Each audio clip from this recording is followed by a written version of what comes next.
Afin de sauvegarder les différentes modifications que vous avez apportées à votre document, vous avez bien évidemment la possibilité de l'enregistrer sur votre ordinateur. Donc ici, vous voyez, j'ai déjà un tableau qui a été créé sous Excel 2010. Si je souhaite donc enregistrer ce document sur mon ordinateur, je vais tout d'abord me rendre dans le menu Fichier. Donc pour ce faire, je déplace mon curseur vers le haut à gauche et je clique ici sur Fichier comme ceci. Une fois ce menu ouvert, vous pouvez voir ici à gauche qu'il y a deux options qui s'offrent à vous, donc soit enregistrer sous. Donc si c'est la première fois que vous enregistrez votre document, sachez qu'il s'agit exactement de la même manipulation. Donc ici je vais par exemple cliquer sur enregistrer sous comme ceci. Vous avez donc maintenant une nouvelle fenêtre qui s'ouvre. Vous allez donc tout d'abord choisir dans cette fenêtre à quel emplacement vous souhaitez enregistrer ce document. Donc je vais par exemple ici me rendre sur le bureau comme ceci. Une fois dans le bureau, je vais descendre et je vais par exemple ici l'enregistrer dans le dossier document. Je double-clique ici sur document comme ceci. Donc une fois l'emplacement choisi, je vais ensuite lui attribuer un nom de fichier. Donc nom de fichier que je vais saisir dans cette partie-là.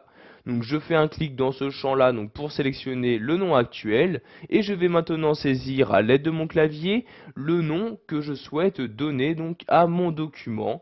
Donc par exemple ici je vais l'attribuer, donc par exemple ici tableau entreprise comme ceci. Pour finir, vous allez choisir quel type, c'est-à-dire quel format de fichier vous souhaitez donner à votre document. Donc pour modifier ce format de fichier, vous cliquez ici sur la flèche et vous avez donc dans ce menu déroulant tous les différents types de formats qu'il est possible d'appliquer à votre document. Donc sachez ici que le format par défaut est le classeur Excel. Si vous souhaitez rendre compatible votre document avec les anciennes versions d'Excel, comme par exemple Excel 2000 ou 2003, vous pouvez ici lui attribuer l'ancien format proposé par cette ancienne version de ce tableur. Vous pouvez également l'enregistrer en tant que modèle Excel, en tant que fichier PDF, etc. Donc ici je vais garder le format par défaut, donc je clique ici sur classeur Excel comme ceci. Donc une fois les différentes informations renseignées, vous pouvez cliquer ici sur enregistrer pour enregistrer votre document. Donc maintenant celui-ci a été enregistré, vous pouvez tout d'abord le voir si vous allez tout en haut de celui-ci. En effet, vous pouvez voir maintenant qu'il se nomme bien tableau entreprise. Je vais donc maintenant ici le fermer en cliquant sur la croix comme ceci.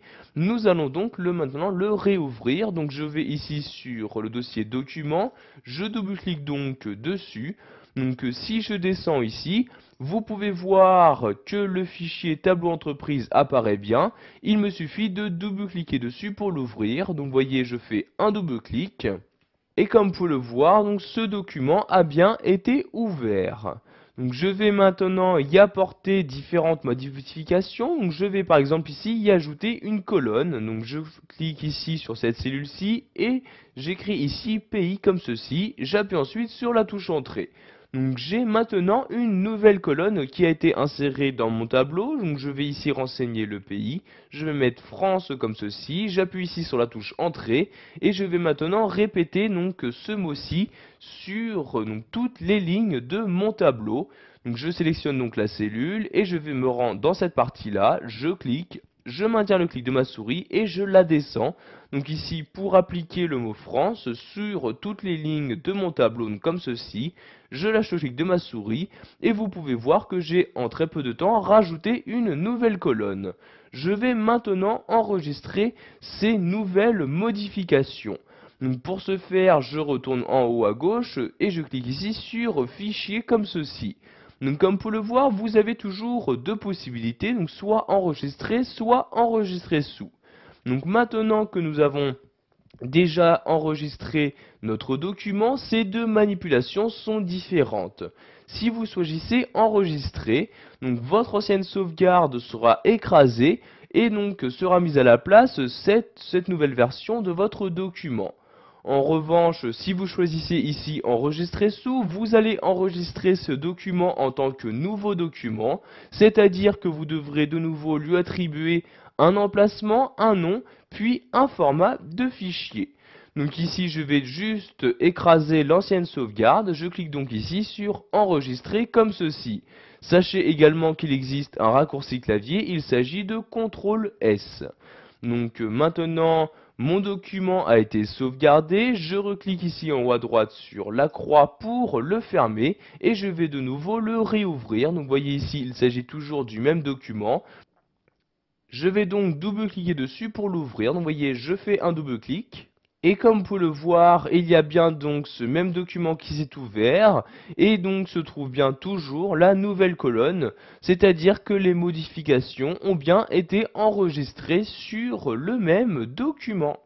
Voilà, vous savez maintenant comment enregistrer votre travail fait sous Excel 2010 sur